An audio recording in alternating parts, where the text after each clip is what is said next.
প্ৰয়াগৰাজৰ কুম্ভমেলাত উপস্থিত মাজুলীৰ ভোগপুৰ সত্ৰৰ সত্ৰাধিকাৰ শ্ৰী শ্ৰী দত্তদেৱ গোস্বামী।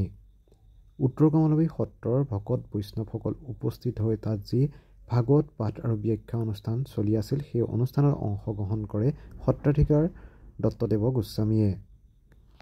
প্ৰয়াগৰাজত নামঘৰ আৰু মণিকূট প্ৰতিষ্ঠা কৰি বিশ্ব দৰবাৰলৈ শংকৰদেৱক প্ৰতিষ্ঠা কৰিছে বুলি উল্লেখ কৰে। আৰু এনেদৰে দেখা গৈছে প্ৰয়াগৰাজত অনুষ্ঠিত হোৱা মহাকুম্ভ মেলাত এতিয়া চলিছে ভাগৱত পাঠ আৰু ব্যাখ্যা।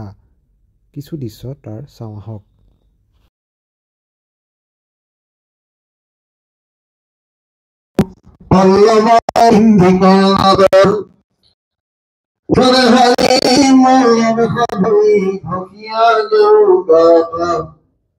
राम नाम धरि धेनु माधव रतंत मोहन पंखी लावे ओ नदी देवतार नारे तखना होए विस्मित मोह होया परे बस्तु नसंबय काम माने जधरी गोपीना गोपनारी ओ राम खुजी लोरे न पाइले क अनेक विचारी एहि गइला प्राण प्रभु भइला बोले भइला भय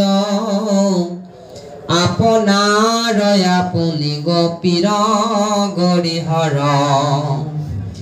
हे राम गर्व करि किनो दोरा सारी सखुखा ओम ब्रह्म ब्रह्म मध्य घाटी केवले अंगुली सालाख साली ओ जखने हरि के मुखन बंखीर